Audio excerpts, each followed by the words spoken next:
Hello students, कैसे हो direct. आज के इस लेक्चर में हम बात करने वाले will talk about evolution of internet. हमारा नेक्स्ट टॉपिक है। हम टॉपिक वाइज चल रहे हैं, अपनी सीरीज कंप्लीट कर रहे हैं। तो मेक श्योर करें कि आप लोग भी इस सीरीज को अपने फ्रेंड्स तक शेयर करते रहें और चैनल को सब्सक्राइब जरूर कर लेना ताकि नोटिफिकेशन आपके पास पहुंच सके। आज बात करेंगे इवोल्यूशन ऑफ इंटरनेट के बारे में। सबसे पहले जानते हैं इवोल्यूशन का मतलब क्या होता है। इवोल्यूशन का मतलब यह होता है कि कोई भी चीज with the passage of time किस तरह से उसमें चेंजेस आए। क्या है? That is with respect to time, क्या चेंजेस आते हैं किसी भी चीज के अंदर। Okay, for example human beings की हम बात करें तो हमने देखा होगा कि बहुत पहले ह्यूमन बींग्स कैसे थे, फिर कैसे हो गए और अब क्या चेंजेस आ रहे हैं। या फिर हम टेक्नोलॉजी की बात कर ले तो पहले स्मार्टफोन किस तरह का, पहले टच स्मार्टफोन देखते थे, टच स्मार्टफोन, अरे भाई साहब आज तो गेम खेल लेंगे इसमें। अब आप देख सकते हो टच स्मार्टफोन जो है बहुत ही कॉमन हो गए हैं। ठीक है, आपको इजीली अवेलेबल हो जाते हैं। बात करते हैं, first we have that is ARPANET, that it stands for, full form याद कर लेना यहां से, इसका फुल फॉर्म बहुत जरूरी है, advance research project agency network. अब ARPANET का काम क्या था?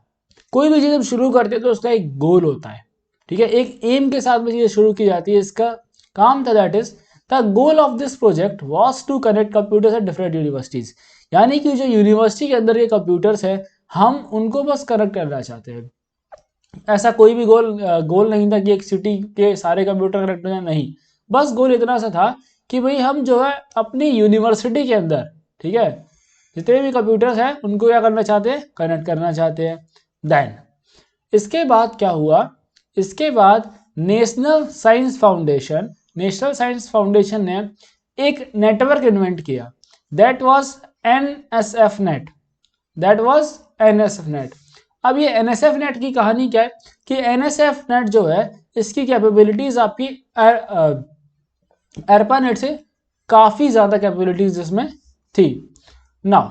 लेकिन अब भाई कुछ नया आया तो उसमें कुछ लिमिटेशन भी थी, दैट इज कि एनएफ नेट जो था that was NSF net allows only the academic research. आप सिर्फ इस पर एकेडमिक से रिलेटेड रिसर्च कर सकते हैं। अब बताओ ये ऐसा क्यों हुआ? ऐसा इसलिए हुआ बिकॉज जो हमारा गोल था किस चीज का, ARPANET को बनाने का गोल था, दैट वाज यूनिवर्सिटी से रिलेटेड था। तो इसीलिए जो एनएसएफ नेट बना उसका भी, वो भी आपका एकेडमिक्स के आसपास ही रहा। लेकिन आप इस पर किसी भी टाइप का बिजनेस रन नहीं कर सकते थे उस टाइम पर।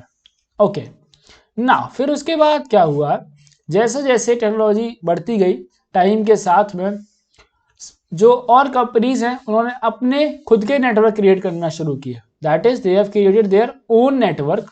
And now linking of these, that is we have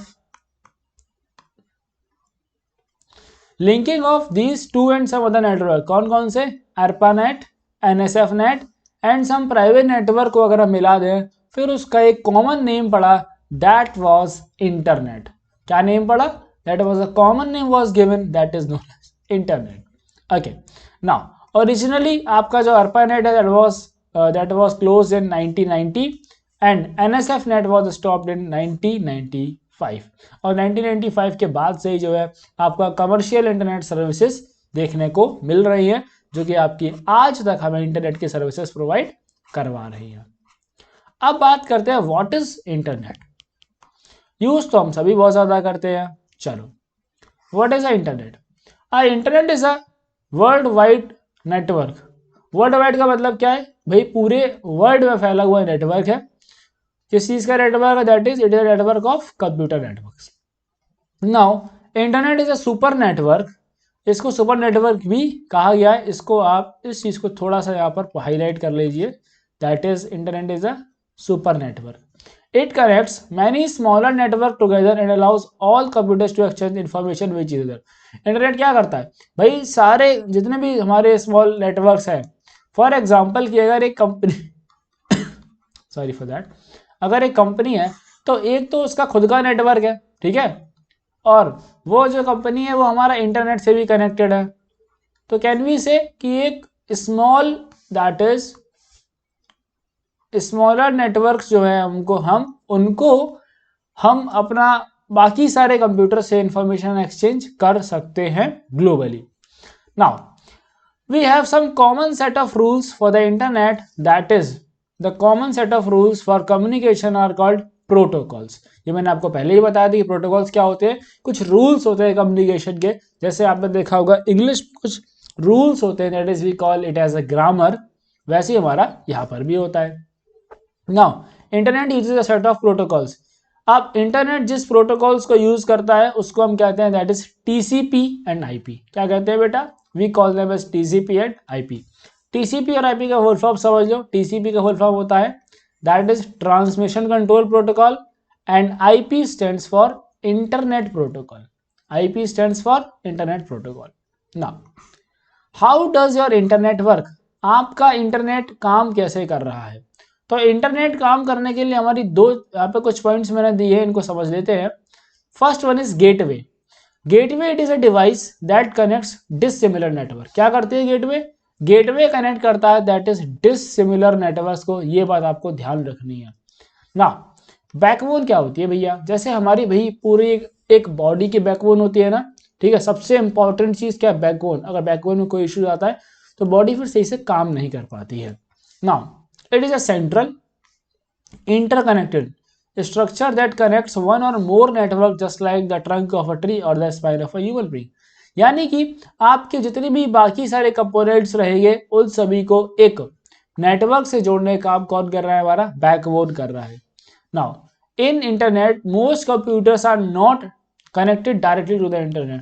देखो बात बिल्कुल सही है, हमारे जो भी कंप्यूटर्स है वो डायरेक्ट कनेक्टेड नहीं होते, किसी न किसी चीज के थ्रू हम इंटरनेट को यूज कर रहे होते हैं। लाइक अगर आप लैपटॉप की बात करो तो हमारे में क्या एनआईसी होता है, ठीक है, नेटवर्क इंटरफेस कार्ड, जिसके थ्रू हम इंटरनेट को यूज कर पाते हैं। अब यहां से आपको समझना है how internet functions. Proper functioning of internet बहुत आसान है, आप बस थोड़ा सा सही समझेंगे, बाकी मैं आपको क्लियर करा दूंगा। देखो एट सोर्स कंप्यूटर, ठीक है, क्या करना है? मान लो भाई ये तुम हो, है ना, और ये तुम्हारा परम मित्र है, ये तुम यहाँ बैठे हो, ये तुम्हारा मित्र है, तो तुम हो that is we will call it as source computer बोलेंगे हम, ओके। और जो तुम्हारा दोस्त का कंप्यूटर है we will call it as destination computer. क्या बोलेंगे? We will call it as destination computer. Now सुनो, as source computer the message और द फाइल डॉक्यूमेंट, जो भी आप भेजना चाहते हो, मैसेज हो, फाइल हो, document, that to be send to another computer, that is we can say कि जो भी आपको भेजना है दूसरे कंप्यूटर को, क्या सबसे पहले क्या होगा? Firstly divided into small parts called packets. सबसे पहले हम क्या करेंगे? उसको छोटे छोटे पैकेट में डिवाइड करेंगे। क्या करेंगे? डिवाइड करेंगे। मान लो कि हमने उसको 4 पैकेट में डिवाइड करा, 1 पैकेट, 2 पैकेट, 3 पैकेट और 4 packet. Then a packet contain some information, obvious सी बात है। मान लो मैसेज भेज रहे हैं तो हमारा मैसेज 4 पार्ट में हमने कर दिया, ठीक है, और वो हर पार्ट में आपका कुछ ना कुछ मैसेज का हिस्सा आया है। Now each packet is given a number serial wise, हमने सबको नंबर दे दिया 1 2 3 and 4, okay. Then all the packets are send to the address of destination computer. फिर क्या होगा? ये जितने भी हमारे पैकेट्स हैं, ये आपके यहाँ पर डेस्टिनेशन कंप्यूटर को भेज दिए जाएंगे, okay okay. Now the destination computer receives the packets in random manner. किस मैनर में बेटा? रैंडम मैनर में। कोई फिक्स नहीं है कि इस पर्टिकुलर इसी मैनर में आएंगे, हो सकता हो पैकेट यहाँ पर आया हो कि 3 4 और 1 2, इस सीक्वेंस में इनके पास पैकेट पहुंच गए हैं बी के पास में। Now if a packet is lost its demand again, अगर मान लो कोई पैकेट बीच में ट्रेवल करते हुए गायब हो जाता है तो उसकी डिमांड दोबारा से की जाती है, ओके, ठीक है भाई। अब क्या होगा? अब जो इनका ऑर्डर है उसमें इसको अरेंज किया जाएगा। क्या किया जाएगा? एक ऑर्डर में हम अरेंज करेंगे, an order will be 1 2 3 4, okay, arrange कर लिया।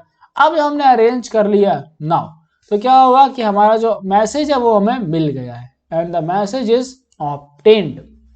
जो मैसेज आपको भेजा गया था वो आपका मैसेज मिल गया। Now the communication protocol used by internet is TCP IP, ये मैंने आपको ऊपर ही बताया था।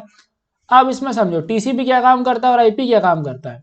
टीसीपी का काम होता है, the TCP is responsible for dividing the file into, क्या काम करता है, dividing the file into packets, यानी कि आपका जो मैसेज है उसको पैकेट में तोड़ने का काम किसने किया, टीसीपी ने किया, ठीक है, एट सोर्स कंप्यूटर, यानी कि आपके खुद के कंप्यूटर से। और सेम काम अब जब भाई आपके फ्रेंड के कंप्यूटर के पास में वो सारे पैकेट्स पहुंच गए तो उनको वापस से एक ऑर्डर में अरेंज कौन कर रहा है, टीसीपी कर रहा है। सो डेस्टिनेशन पर भी वी कैन से, डेस्टिनेशन पर भी वापस से उनको क्या कर रहा है, वो अरेंज कर रहा है। कौन कर रहा है बेटा, that is our TCP, that is our TCP. बात समझ में आई। Now we have that is, अब भैया अच्छा आईपी क्या करता है, so IP is responsible for handling the address of destination computer. IP की जिम्मेदारी ये है कि हमें ये सारे पैकेट्स भेजने कहाँ है, क्या जिम्मेदारी है, आईपी की जिम्मेदारी है कि आपको इन पैकेट्स को किस पर्टिकुलर एड्रेस पर भेजना है वो हमें कौन बताता है, दैट इज, ये हमें आईपी से पता चलता है। Okay, so that each packet is send to its proper destination. बात समझ में आ गई। नाउ एक छोटा सा टर्म है बेटा, दैट इज द इंटरस्पेस। अब इंटरस्पेस क्या होता है समझो। The interspace is a client server software program that allows multiple user to communicate online with real time audio video chat। देखो इंटरस्पेस का मतलब ये है कि एक ऑनलाइन